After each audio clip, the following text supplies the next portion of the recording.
श्री विष्णु पुराण 19वां अध्याय प्रहात क्रोध भगवत गुण वर्णन और प्रहात की रक्षा के लिए भगवान का सुदर्शन चक्र के भेजना। श्री परशुराज जी बोले, हिरण्यकशिपु ने कृत्यों को भी विफल हुई सुन अपने पुत्र प्रहात को बुलाकर उनके इस प्रभाव का कारण पूछा। हिरण्यकशिपु बोला, अरे प्रहात, तू बड़ा प्रभावशाली है, तेरी ये चेष्टाएं मंत्र द्विज नीत है, यह स्वाभाविक ही है। श्री परशुराज जी बोले, पिता के इस प्रकार पूछने पर दैत्य कुमार प्रहात जी ने उसके चरणों में प्रणाम कर इस प्रकार कहा, पिताजी, मेरा यहाँ प्रभाव ना तो मंत्र द्विजनीत है और ना स्वाभाविक ही है, बल्कि जिसके हृदय में श्री अच्युत भगवान का निवास होता है उसके लिए यहाँ सामान्य बात है। जो मनुष्य अपने समान दूसरों का बुरा नहीं सोचता है, तात कोई कारण न रहने से उसका भी कभी बुरा नहीं होता। जो मनुष्य मन, वचन या कर्म से दूसरों को कष्ट देता है, उसके उस परपीड़ा रूप बीज से ही उत्पन्न हुआ उसको अत्यंत अशुभ फल मिलता है। अपने सहित समस्त प्राणियों में श्री केशव को वर्तमान समझकर मैं ना तो किसी का बुरा चाहता हूँ और ना कहता या करता ही हूँ। इस प्रकार सर्वत्र शुभचित्त होने से मुझको शरीर का मानसिक, दैविक अथवा भौतिक दुख किस प्रकार प्राप्त हो सकता है। इसी प्रकार भगवान को सर्वभूतमय जानकर विद्वानों को सभी प्राणियों में अविचल भक्ति प्रेम करनी चाहिए। श्री परशुराज जी बोले, अपने महाल की अटलीक पर बैठे हुए उस दैत्य राजा ने यह सुनकर क्रोधांध हो अपने दैत्य अनुचरों से कहा। हिरण्यकशिपु बोला, यह बड़ा दुरात्मा है, इस 100 योजना ऊंचे महल से गिरा दो, जिससे यहाँ इस पर्वत के ऊपर गिरे और शिलाओं से उसके अंग अंग छिन्न भिन्न हो जाए।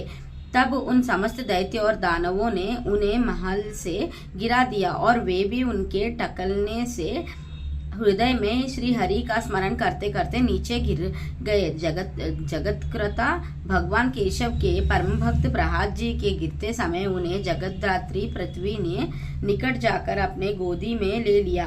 तब बिना किसी हड्डी पसली के टूटे उन्हें स्वस्थ देख दैत्यराज हिरण्यकशिपु ने परम मायावी शंबारोसुर से कहा। हिरण्यकशिपु बोला, यह दुर्बुद्धि बालक कोई ऐसी माया जानता है जिससे यहाँ हमसे नहीं मारा जा सकता, इसीलिए हम आप माया से ही इसे मार डालिए। शंबारासुर बोला है, दैत्येंद्र, इस बालक को मैं भी मारे डालता हूँ। तुम मेरी माया का बल देखो, मैं तुम्हें सैकड़ों हजारों करोड़ों मायाएं दिखलाता हूँ। श्री परशुराज जी बोले, तब उस दुर्बुद्धि शंबारासुर ने समदर्शी प्रहात के लिए उनके नशा की इच्छा से बहुत सी मायाएं रची, किंतु है मैत्रेय शंबासुर के प्रति भी सर्वत्र द्वेषहीन रहकर प्रहात जी सावधान चित्ता से श्री मधुसूदन भगवान का स्मरण करते रहे। उस समय भगवान की आज्ञा से उनकी रक्षा के लिए वहां ज्वाला मालाओं से युक्त सुदर्शन चक्र आ गया। उस शीघ्रमी सुदर्शन चक्र ने उस बालक की रक्षा करते हुए शंबारसुर की सहस्त्रों मायाओं को एक एक करके नष्ट कर दिया। तब दैत्य राजा ने सबको सुख डालने वाले वायु से कहा कि मेरे आज्ञा से तुम शीघ्र ही इस दुरात्मा को नष्ट कर दो। अतः उस अति तीव्र शीतल और रुक्ष वायु ने, जो अति असहनीय था, जो आज्ञा कहा उनके शरीर को सूखने के लिए उसमें प्रवेश किया। अपने शरीर में वायु का आवेश हुआ जान दैत्य कुमार प्रहात ने भगवान धरणीधर को हृदय में धारण किया। उनके हृदय में स्थित हुए श्री जनार्दन ने क्रोध होकर उस भीषण वायु को पी लिया, इससे वहां क्षीण हो गया। इस प्रकार पवन और संपूर्ण मायाओं के क्षीण हो जाने पर महामती प्रहात जी अपने गुरु के घर चले गए। तदंतर गुरु जी उन्हें नित्य प्रति शुक्राचार्य जी की बनाई हुई राज्यफलदायिनी राजनीति का अध्ययन कराने लगे। जब गुरुजी उन्हें नीति शास्त्रों में निपुण और विनय संपन्न देखा तो उनके पिता से कहा, अब यह सुशिक्षित हो गया है। आचार्य बोले, है दैत्यराज, अब हमने तुम्हारे पुत्र को नीति शास्त्र में पूर्णतया निपुण कर दिया है। भृगोनंदन शुक्राचार्य जी ने जो कुछ कहा है उसे प्रहलाद तत्व जानता है। हिरण्यकशिप बोला, प्रहलाद यह तो बता, राजा को मित्रों से कैसा बर्ताव करना चाहिए और शत्रुओं से कैसा, तथा त्रिलोकी में जो मध्यस्थ दोनों पक्षों के हित चिंतक हो उनसे किस प्रकार आचरण करे। मंत्रियों, अमात्यों, ब्राह्मण और अंतपुरा के सेवकों, गुप्तचरों, पूर्ववासियों, शांकतियों, जिन्हें जीत कर बालक दास बना लिया हो, तथा अनन्य जने को प्रति किस प्रकार व्यवहार करना चाहिए। प्रहलाद यह ठीक ठीक बता के करने और न करने योग्य कार्यों का विधान किस प्रकार करे। दुर्ग और अठविक जंगली मनुष्य आदि को किस प्रकार वशीभूत करे और गुप्त शत्रु रूप कांटे को कैसे निकाले। यह सब तथा और भी जो कुछ तूने पढ़ा हो वह सब मुझे सुना। मैं तेरे मन के भावों को जानने के लिए बहुत उत्सुक हूँ। श्री परशुराम जी बोले। तब विनय भूषण प्रहलाद जी ने पिता के चरणों में प्रणाम कर दैत्यराजा हिरण्यकशिप से हाथ जोड़कर कहा। प्रहलाद जी बोले, पिताजी इसमें संदेह नहीं, गुरुजी ने तो मुझे इन सभी विषयों की शिक्षा दी है और मैं उन्हें समझा भी गया हूँ, परंतु मेरा विचार है कि वे नीतियाँ अच्छी नहीं हैं। साम, दान, तथा दंड और भेद ये सब उपाय मित्रादि के साधन के लिए बतलाए गए हैं। किंतु पिताजी आप क्रोध ना करें, मुझे तो कोई शत्रु मित्र आदि दिखाई ही नहीं देते, और हे महाबहु जब कोई साध्य ही नहीं है तो इन साधनों से लेना ही क्या है। हे तात, सर्वभूतात्मक जगन्नाथ जगन्मय परमात्मा गोविंद में बला शत्रु मित्र की बात ही कहाँ है। श्री विष्णु भगवान तो आप में, मुझ में और अन्यर्थ भी सभी जगह वर्तमान है, फिर यहाँ मेरा मित्र है और यहाँ शत्रु है, ऐसा भेदभाव के स्थान ही कहाँ है। इसीलिए हे तात, अविद्याजन दुष्कर्मों प्रवृत्त करने वाले इस वज्रलोकों को सर्वार्थ छोड़कर अपने शुभ के लिए ही यत्न करना चाहिए। है दैत्यराज, अज्ञान के कारण ही मनुष्यों की अविद्या में विद्या बुद्धि होती है। बालक क्या अज्ञानवश खदोतकों की अग्नि नहीं समझ लेता। कर्म वही है जो बंधनाक कारण न हो और विद्या भी वही है जो मुक्ति की साधिका है। इसके अतिरिक्त और कर्म तो परिश्रम रूप तथा अन्य विद्याएं कला कौशल मात्र ही है। हे महाभाग, इस प्रकार इन सबको आसार समझकर सब आपको प्रणाम कर मैं उत्तम सार बतलाता हूँ, आप श्रवण कीजिए। राज्य पाने की चिंता किसी नहीं होती और धन की अभिलाषा किसको नहीं है, तथापि ये दोनों मिलते उन्हीं को है जिन्हें मिलवाने वाले होते हैं। हे महाभाग, महत्व प्राप्ति के लिए सभी यत्न करते हैं, यद्यपि वैभव का कारण तो मनुष्य का भागी है, उद्धाम नहीं। हे प्रभु, जड़ अविवेक निर्बल और अनितिज्ञों की भी भाग्यवश नाना प्रकार के भोग और राज्यादि प्राप्त होते हैं। इसलिए जिसे महान वैभविक इच्छा हो उसे केवल पुण्य संचायक ही यत्न करना चाहिए, और जिसे मोक्ष की इच्छा हो उसे भी समत्व लाभ का ही प्रयत्न करना चाहिए। देव, मनुष्य, पक्षी, वृक्ष और सारी रूप ये सब भगवान विष्णु से भिन्न से स्थित हुए भी वास्तव में श्री अन्नता की ही रूप है। इस बात को जानने वाला पुरुष संपूर्ण चराचर जगत को आत्मवथा देखे, क्योंकि यह सब विश्व रूपधारी भगवान विष्णु ही है। ऐसा जान लेने पर वे अनादि परमेश्वर भगवान अच्युत प्रसन्न होते हैं, और उनके प्रसन्न होने पर सभी कलेश क्षीण हो जाते हैं।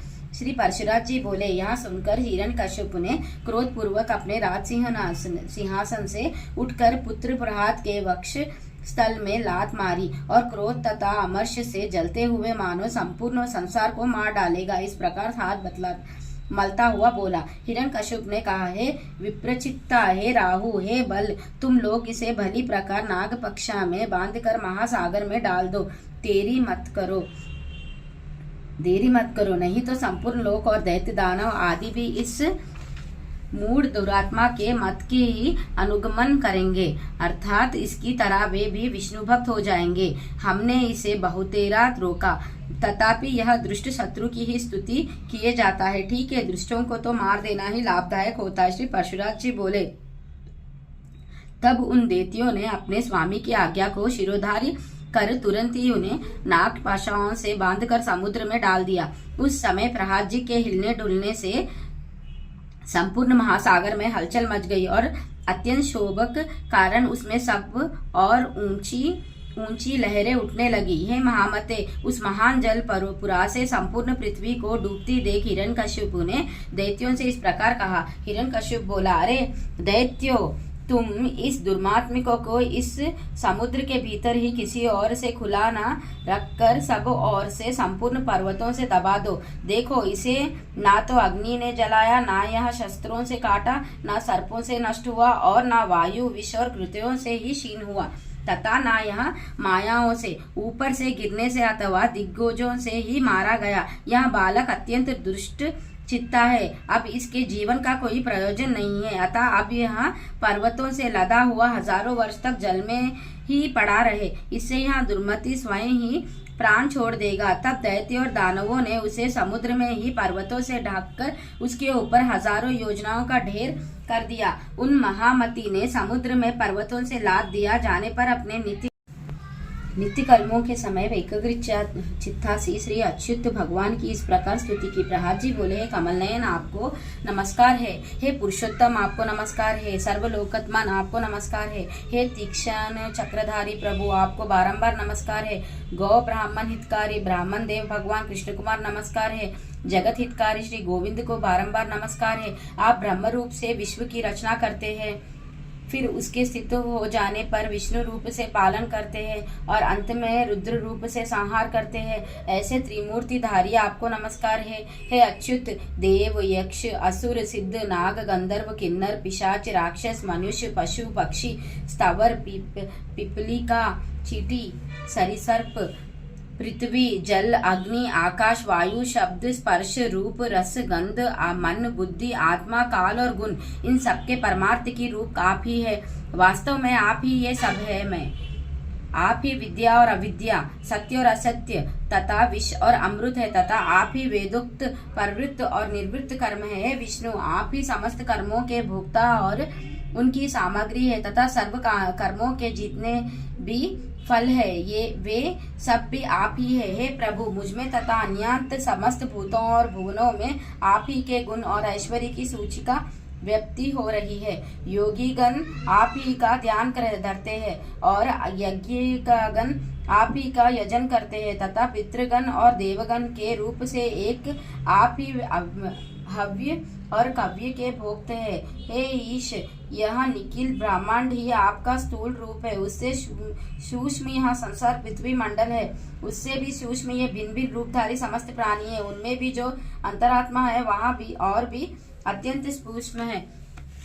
उससे भी परे जो सूक्ष्म आदि विशेषणों को अविश्य आपका कोई चिंतन परमात्मा स्वरूप है। उन पुरुषोत्तम रूप आपको नमस्कार है। सर्वात्मा समस्त भूतों में आपकी जो गुणाश्रय पराशक्ति है सुरेश्वर, उस नित्य स्वरूपनी को नमस्कार है, जो वाणी और मन के परे है, विशेष हरिहित तथा ज्ञानियों के ज्ञान से पराचित्र है। उस सर्व स्वतंत्र पराशक्ति के मैं वंदन करता हूँ। ओम उन भगवान वासुदेव को सदा नमस्कार है, जिनसे अतिरिक्त और कोई वस्तु नहीं है, तथा जो स्वयं सबसे अतिरिक्त है, जिसका कोई भी नाम अथवा रूप नहीं है और जो अपने सत्मात्र से ही उपलब्ध होते हैं। उन महात्मा को नमस्कार है, नमस्कार है, नमस्कार है, जिनके पर स्वरूप को न जानते हुए ही देवता गण उनके अवतार शरीरों का सम्यक अर्चना करते हैं। उन महात्मा को नमस्कार है,